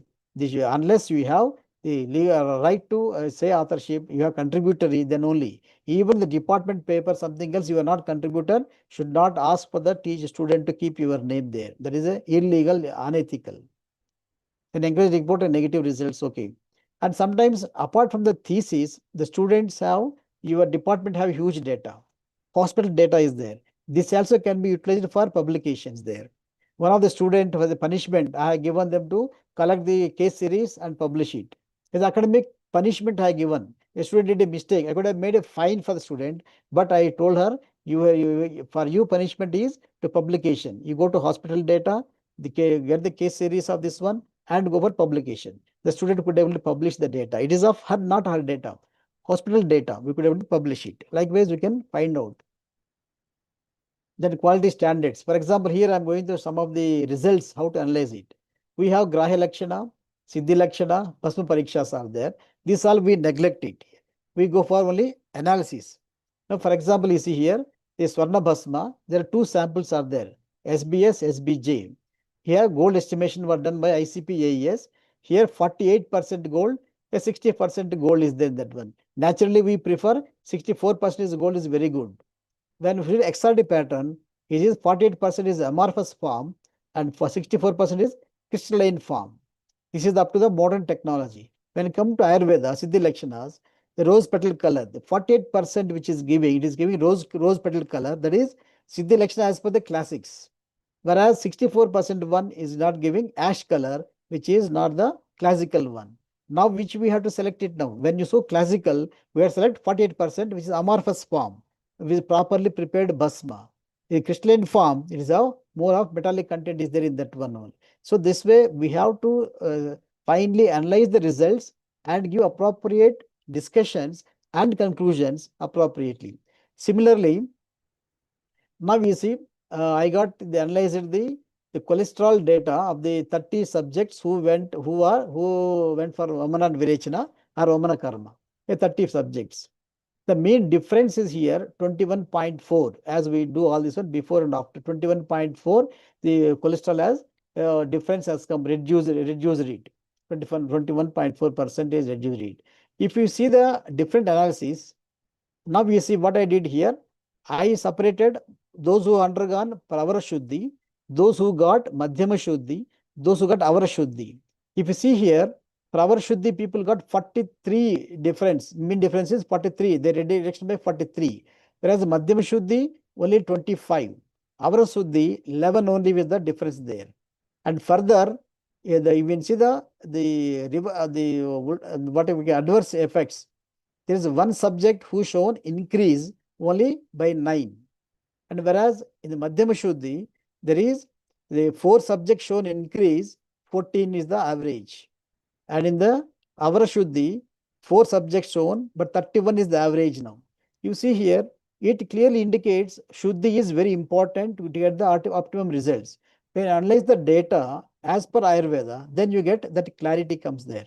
Similarly, is this another one, the same 21 is the average here. This is another one. What we did is, those levels which are already normal, what is the difference there? Those which are abnormal, what is the result there? In the normal levels, the average you see only 1.8% the difference there. That means no change. Vamana treatment are not disturbed the normal values of this one. Whereas in the abnormal only was adjusted to the normal ones. So that way, this type of the what we say homeostasis, what we call that type of the analysis, when you do it, you get the result of such category. Otherwise, if you do all one category as average and SD, ST, SC all, you don't get the results which are very essential for Ayurveda or to improve Ayurveda itself. Anyway, we have the blame. Any innovation reported, we claim already told in Acharyas. That is the people says, whatever you invent, you people say, that already told in Ayurveda. That is the blame once we have. On the other side, the Nobel Prizes are getting for the research which are followed by traditional principles are there. So now why can't we take up our traditional principle, classical principles, and take advanced research and lead the research in that one? Why should we get the blame? When we have all of our valid principles are there, but to adopt advanced technology, use the classical principles and lead in the research there. Our innovations will be ours there. We should not get the blame of that one. Anybody innovate, you are telling that you are being reported there. So let us lead the research innovations from our side by using classical principles there. With this, I think summary is okay then. I conclude. Thank you all. Thank you so much, sir, for enlightening us on the topic shaping the future of Ayurveda through doctoral research. It was a very great to learn from you, sir, and really thank you for your time and valuable speech regarding this topic. You have really enlightened all the university faculty and PG and PhD students. Thank you so much, sir. We will definitely follow your guidelines, sir. Thanks a lot. Thank you. Now it's time to start one more session by Dr. Ramchandra Shetty, Director, Department of R&D, RGUHS. Now I request Dr. Lokeshwari Madam to introduce about Dr. Ramchandra Shetty, sir. Over to you, Madam. Namaste to all. It is my privilege and honor to extend a warm introduction to our esteemed guest speaker for today's session on RGUHS norms governing PhD programs. We are delighted to have with us Dr. S. Ramachandra Setty, Director, Department of Research and Development, RGUHS, Bangalore. Dr. Setty sir hails from Hospet of Bellary district of Karnataka. He was born in 1963. Sir has completed B Pharma in the year 1985, M Pharma in the year 1987, and PhD in the year 1991. Sir has served in various colleges like St. John's College of Pharmacy, Bengaluru, VL College of Pharmacy, Raichuru, SCS College of Pharmacy, Davangere. Sir also served as professor in King Faisal University, Saudi Arabia in the year 2009. At present, Sir is serving as Director, R&D RGUHS, member of Executive Council of Academy of Marine Engineering and Technology, Chennai, and Siddhartha Academy of Higher Education, Tumkur. He served as the Dean, Faculty of Pharmaceutical Sciences, RGUHS.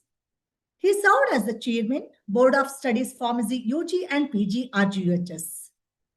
Sir also served as member PhD Registration Committee for 2 terms. Sir has guided more than 70 PG students, 10 PhD students, and 4 more PhD scholars on working under them. Dr. Sethi sir published about 150 research papers in various national and international journals. He also presented about 100 research papers in national and international conferences. He also served as a honorary technical expert for a number of industries in the country.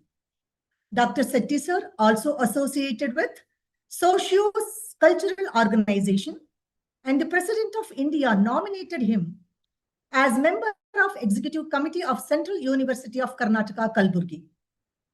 Sir has been bestowed with Honorary Fellowship of Indian Pharmacological Society in the year 2018. He has been appointed as a member of Pharmacy Council of India by UGC as its representative. He also serving as member of Faculty of Pharmacy, KLE Academy of Higher Education and Research.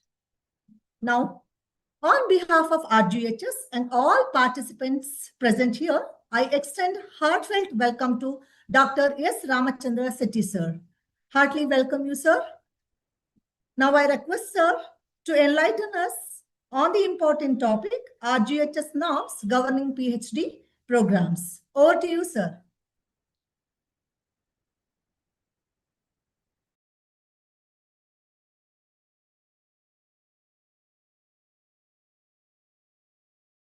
Over to you, sir.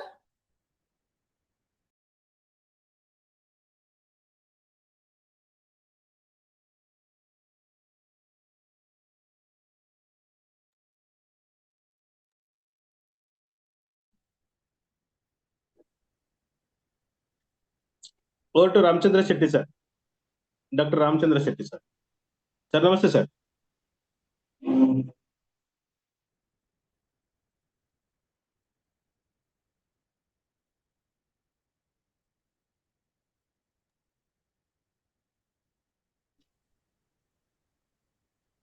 Hello, sir.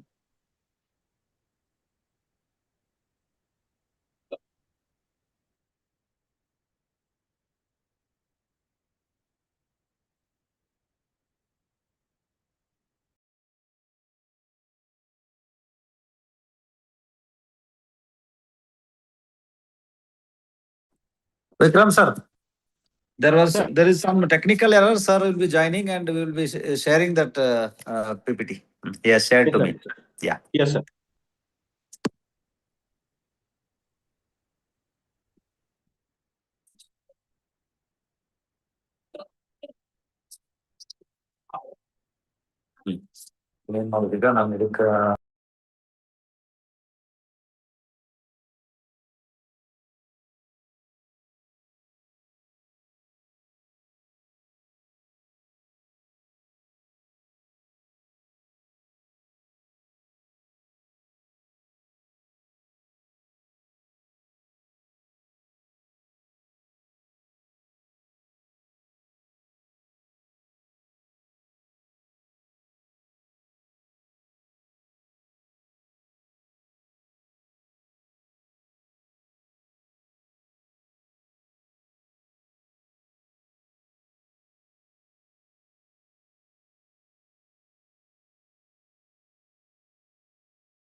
Leave, ah?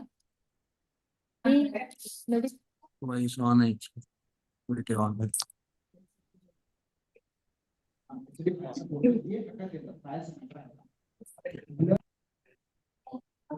Hello. Now I will be presenting revised ordinance sir ನೀವು ಶುರು ಮಾಡಿ governing sir Ramachandra Shetty sir Ah. Keerthigowda start ಮಾಡ್ತಾರೆ ನೀವು ನಿಮ್ದು mute ಇದೆ ಅನ್ಕೋತೀನಿ ಇಲ್ಲ I have opened it now. Mute ಇಲ್ಲ ಸರ್ Audible, sir. ವಾಯ್ಸ್ ಇಲ್ಲ sir Am I not audible?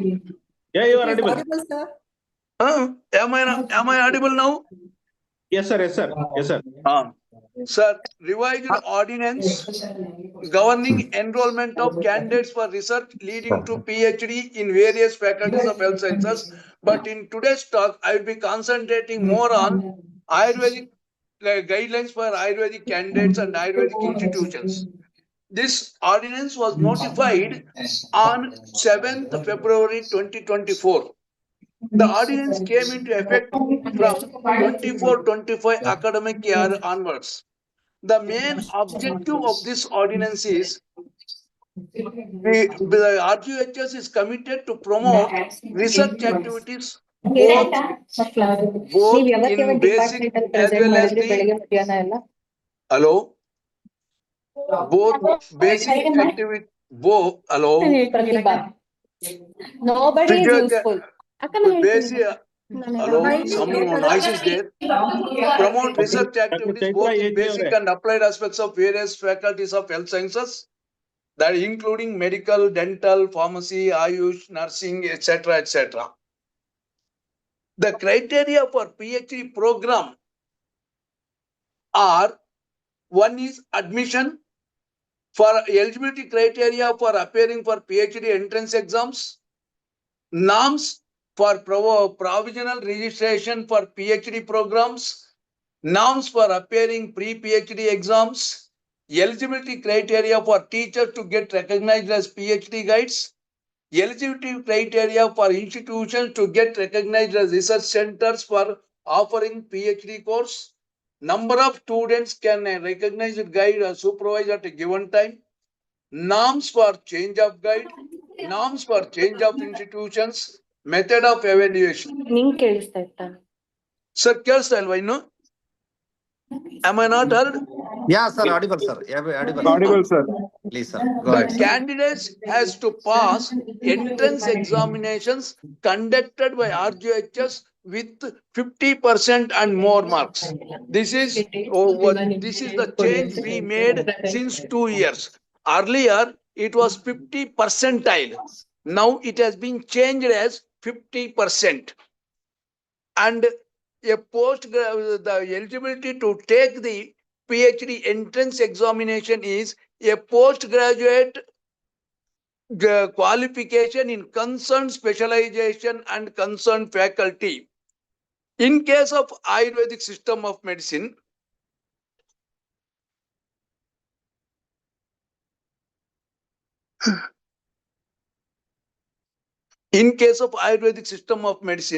MD in Ayurveda awarded by RGUHS or any equivalent PG qualification awarded by any other college or university recognized by NCISM. Please try to understand the fact that we are not allowing PhD scholars to make registration from RGUHS only. Even if he has completed PG from other recognized Ayurvedic college or university, they are also eligible to take admission in PhD course. Similarly, naturopathy and yogic sciences candidates with PG degree in naturopathy, yogic sciences awarded by RGUHS or any other university recognized by NCISM. Criteria for Unani candidates and homeopathy also, people they have to get registered with PG qualification only. Next, syllabus for entrance examination. There are two papers. One is research methodology, 50 marks, and another is your specialization. The syllabus is also mentioned in the guidelines itself. There is no ambiguity in the syllabus. Guidelines itself. Now the syllabus is regarding defining research problem, research design, sampling design, all those things are mentioned in the guidelines itself, and anyone can go through the paper 1, that is research methodology, which is for 50 marks. Next is syllabus for entrance examination is second paper, that is specialty subject paper, that is as per the PhD ordinance. The syllabus is as prescribed for the postgraduate course of a particular specialization or particular faculty.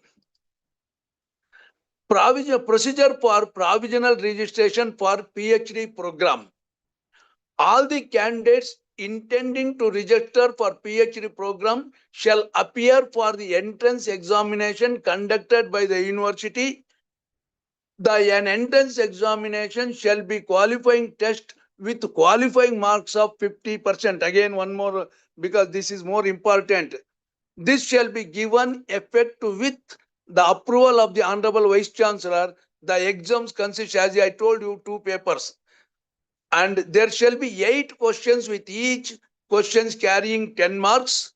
The candidate shall answer any 5 questions out of 8 questions, and totally 50 marks. 5 questions means 50 marks for first paper, 50 marks for second paper. And thus people should score minimum of 50% marks to qualify the entrance examination. Then and after the qualification, the qualified candidates are asked to submit the synopsis with the selected guide and the center. Center and the selected guide list will be hosted prior to the PhD examination onto the RGUHS website. Upon going through that, the candidate can select his own guide and the center. For your information, wherever there are more number of candidates, more than the guides, there the allotments will be made by the university authorities. But in our university, till today, the candidates are given free hand to select their guide and the student center. After submission of the synopsis, it is valued. After the evaluation, the candidate has to present the synopsis, that is protocol, in front of the subject experts. And the subject experts in Viva will be evaluating the research aptitude of the applicant. The candidate possesses the competence for proposed research or not. The research work is suitably undertaken in the institution or not. The proposed area of research can contribute new or additional knowledge. These are the 4 aspects: competency, aptitude, competency, feasibility, and the trustworthy. These things will be assessed in the PhD committee. There will be only one stream of admission annually, and the eligibility scored at the entrance exam is valid for admission as per calendar of events, and such marks are valid for 2 terms. This is another important aspect which every candidate has to know. If you qualify entrance examination once, if there is any problem and if you could not take the provisional registration in that year, for the same validity, the same qualification or same passing is valid for next year, next academic year also. After that, the pre-PhD exam will be there to completely reject. Earlier to pre-PhD, we will be giving only provisional registration. After the pre-qualification, through the pre-PhD exams, people will be given registration. The provisionally registered scholars are eligible to take pre-PhD examinations only after fulfilling certain conditions. Normally, pre-PhD examination shall ordinarily completed at the end of 1 year after the submission of satisfactory clearance of 2 half-yearly report and completion of 12 weeks research methodology workshop. Those people are eligible to take pre-PhD examination. And then how the pre-PhD examinations will be? The pre-PhD examinations will be conducted by the university as will, that is two research paper, two papers are there to two papers of 3 hours duration, and it will be conducted on 2 days. First day it will be research methodology. Next day it is their subject specialization. The qualifying maximum marks for each paper is 100 marks. Paper 1 is research methodology, that is related to research area of the research. Paper 2 topics related to specialized subject under which the area of research is undertaken. And here minimum after the qualification from the theory, there will be a Viva examination conducted for 100 marks. The candidate shall have to answer. 1 minute. Candidates allowed to answer all the questions in the pre-PhD, both in the first paper and second paper. Each is for 20 marks. And people has to qualify in that. After the qualification in the theory paper, they will be asked for presenting their work in the Viva OC exams. Then duration of the PhD course. PhD program in all other subjects except the medical and some MS courses, it is 3 years. It is 3 years.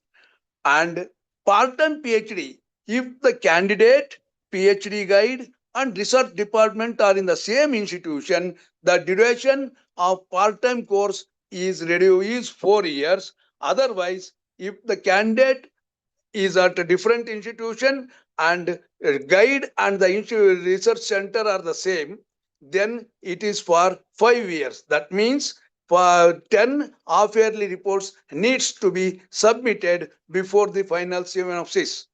And the maximum for full-time PhD, maximum duration is 5 years. And if there is any problem, it can be extended by PhD committee by 1 more year. Similarly, for part-time PhD people, the maximum duration is 7 years. And if there is any genuinity, Vice Chancellor can increase or Vice Chancellor can grant 1 more year, for the extension. That means it will become 8 years. And the candidates with more than 40% disability may be allowed for a relaxation of 2 years. That is, instead of 7, he can go for 9 years. Then woman candidate may be provided maternity leave up to 240 years. However, during the course of PhD period, she has to make up this last period also. In case of relocation of a PhD scholar, because if a lady is there, if she is married, her research topic can be transferred with prior permission of the present guide to any other university. Her work or data can be transferred. However, the scholar has to give due credit to the parent guide in the publications. Then conditions for registration as part-time research scholar. Part-time facility provided for pursuing PhD program can be availed only by teaching faculty working in colleges affiliated to RGUHS. You see, note down. Only people working in colleges as teachers are given this provision for registering for part-time PhD. Practitioners, others are not given. Practitioners and others. Sir, am I heard? Yes, sir, audible, sir, but screen is not sharing, sir. There is a problem. There is no internet here. Yes, sir. Practitioners are not allowed for part-time PhD. However, they can register themselves for full-time PhD. So here, one more condition is there for part-time PhD people. That is, PhD candidate has to spend, you see, for 1.5 year means it is 180 days. Out of 180 days, candidate has to spend minimum of 45 days with the guide. and candidate has to submit attendance certificate duly signed by the guide and principal for this particular period during the submission of the half-yearly report. This is must.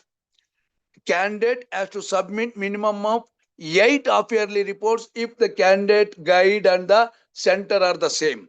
Or he has to submit 10 reports for if the candidate is other than the center.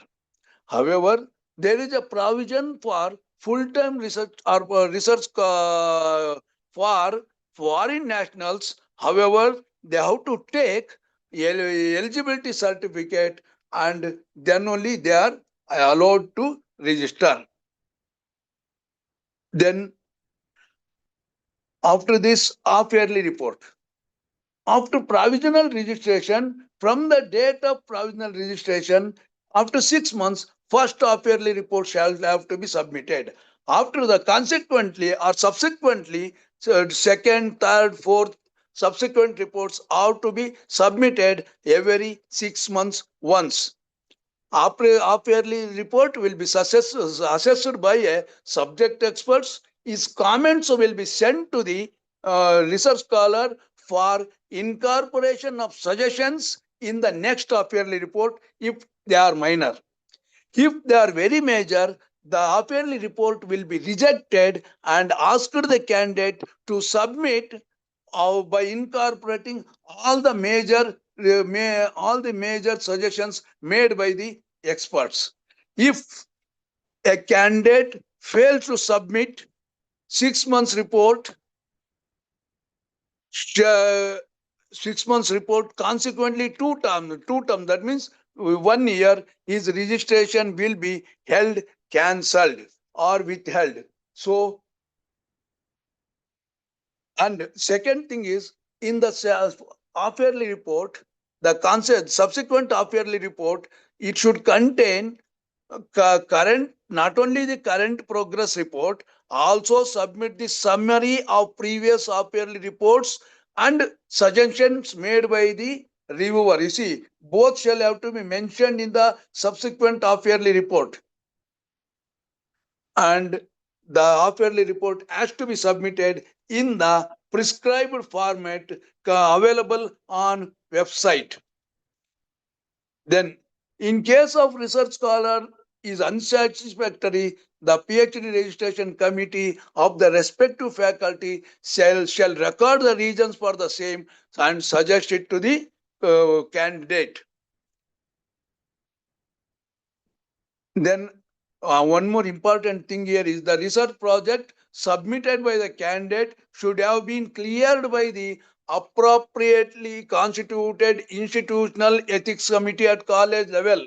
In case of research on human subject, it shall be institutional ethics committee. In case of research on animals, it shall be duly constituted institutional animal ethics committee before the submission of the first progress report. You see, after the submission of the first progress report, you will not be allowed to submit the ethical committee report, and your registration will be withheld. Therefore, one has to doubly cautious before submitting the first half-yearly report. If two consecutive half-yearly reports are not satisfactory, the PhD registration committee of the respective faculty may recommend to the university for cancellation of the registration of the respective candidate. This is important. First one rejected, and if you rectify and submit. Second is also rejected, then we will recommend it to the university to withhold the or cancel the registration. This is another important condition. Then evaluation and assessment of the evaluation, submission of final. What is submission of final synopsis? All the PhD candidates shall submit a final synopsis containing summary of research work done, one soft copy and one hard copy to RGUHS before submission of the thesis. After the evaluation of the final synopsis, the candidate has to appear before the Viva OSE and all the suggestions made by the expert, external expert, shall have to be incorporated, and then the thesis may be, and then the candidate may be asked to submit the thesis in stipulated time. The research scholars shall have to submit one hard copy and one soft copy of his thesis not earlier than the prescribed minimum period and not later than the prescribed maximum period. The PhD thesis submitted by research scholar shall be evaluated by at least 2 external examiners who are not teachers of the institutions affiliated to RGUHS. It is very clear. The thesis, PhD thesis will not be evaluated by the research, by the teachers of our university. It will be evaluated by the teachers of other than RGUHS affiliated colleges teachers. Please note down that. And normally for all these things, we ask the research guide to submit the list of external research experts in this regard, because a very specific research topic will have an expert which we may not be knowing. Therefore, that related subject expert as his name or related specialist name shall have to be submitted. And recently, our Vice Chancellor was asking, you see, they themselves, if they give, what is the fun external? There is no external, it will be a match fixing, Isa. Therefore, to avoid that, please send the expert, genuine researchers' name as the experts. And Viva was a examination will be done. Please. Lokeshwari madam, Lokeshwari madam, please mute yourself. Lokeshwari madam, mute your mic. Madam. Lokeshwari madam, please. Lokeshwari madam, mute, please.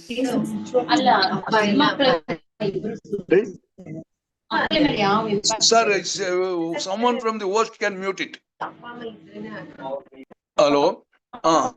So, Viva examination will be conducted in the presence of one of the external examiner who has evaluated the thesis, and all the comments will be read out there in the Viva and asked. All the queries will be asked. If there is a need, we will ask them to rectify in their thesis. And based on the reports of the examiner and Viva was a report, the PhD degree will be awarded by the university. Then plagiarism. The academic council of the institution shall evolve a mechanism using well-developed software. That is your institution, not from the university. Academic council means your institutional committee should evolve a mechanism to test the plagiarism. There are very much highly developed plagiarism softwares available like Turnit and all, but a maximum of 15% of plagiarism or permissible limit is there, and after that it will not be accepted. The guide and the principal has to authenticate the plagiarism certificate and then submit it along with the PhD thesis to the university. Eligibility criteria for research guide to guide. You see, one more important thing here is first condition is that only teaching or research faculty working full time, please underline, working full time in the institutions or colleges affiliated to RGUHS can act as guide. The external guides are not allowed. There are several universities wherein external guides are allowed, but in our university, only our own teachers are allowed. In case of co-guides, a department, other department, if there is any extramural research, other department or interdisciplinary research, other department people who are recognized as PhD guide from the university can be taken as the co-guides. Then for teachers working in teaching institutions affiliated to RGUHS who have PG degree but without PhD qualification are qualified for research, for eligible for getting recognized as PhD guides. Especially in Ayurveda, no need to have PhD qualification to be recognized as PhD guide.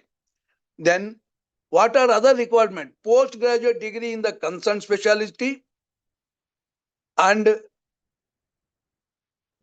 total teaching experience of 15 years, in out of which 10 years are the PG teaching, and should have guided 5 postgraduate students whose dissertations must have been submitted, published 5 original papers as first or corresponding author. Please note down, first or corresponding author. If it is a corresponding, because many times for corresponding author's name may be there at the last. Therefore, we have given some relaxation that first or corresponding author in index journal. And now we are thinking of rescheduling it. That is, one of such publication must be a RGUHS journals. We are looking into it. In next PhD committee meeting, we may give little relaxation regarding RGUHS journals. Another thing is teaching and non-teaching staff on deputation from any teaching or non-teaching institutions will not be considered for recognition as PhD guide or co-guide.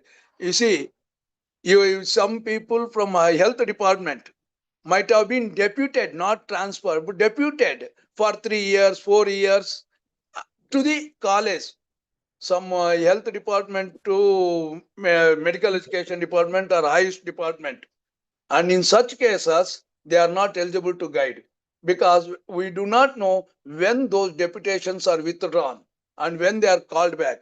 Keeping that in view, they are not eligible to be recognized as PhD guides.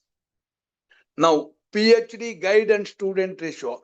Earlier, we had made 6 as the maximum candidates that a guide can supervise. But now, as per the UGC guidelines, for a professor, maximum of 8 PhD scholars at any given time may be guiding, but he is eligible. The vacancy with him will be created only the existing candidate submits his thesis. Similarly, for associate professor, maximum candidates are 6, and for assistant professors, maximum candidates that he can guide at one time is 4.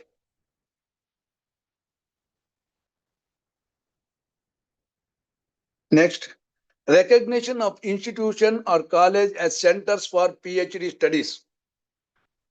The academic, administrative, and infrastructural requirement to be fulfilled by colleges for getting recognition as PhD center.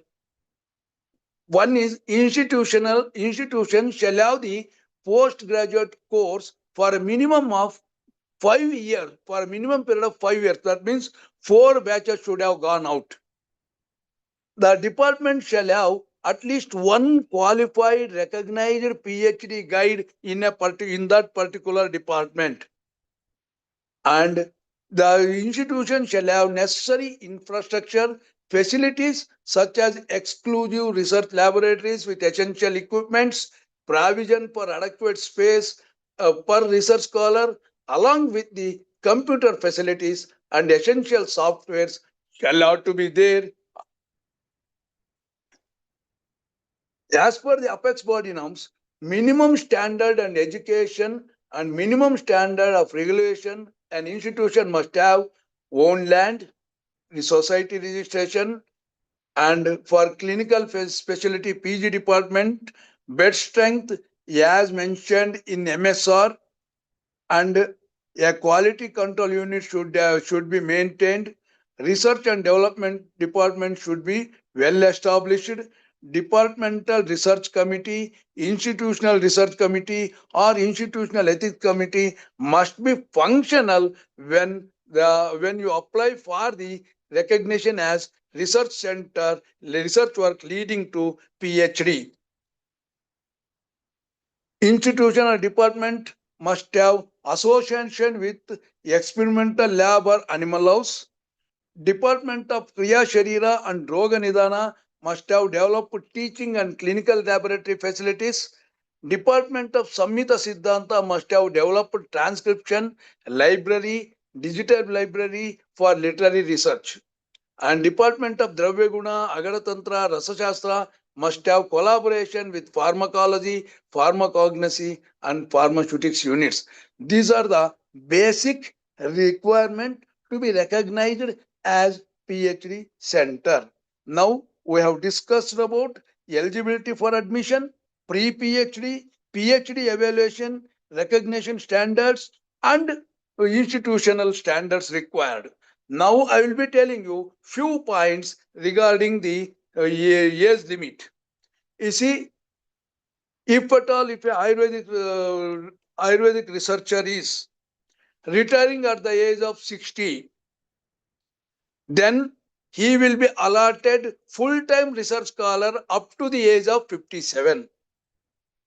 If a researcher is retiring at 60, and full part-time research scholar will be given up to the age of 55.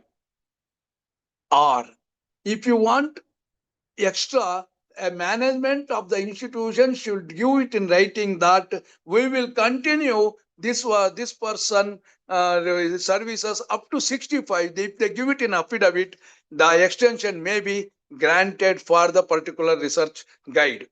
And in meantime, if a research guide retires before the completion of the research work of a research scholar, it is the responsibility of the guide to transfer his research scholar to a other research guide of the same institution in the same department. It is his responsibility.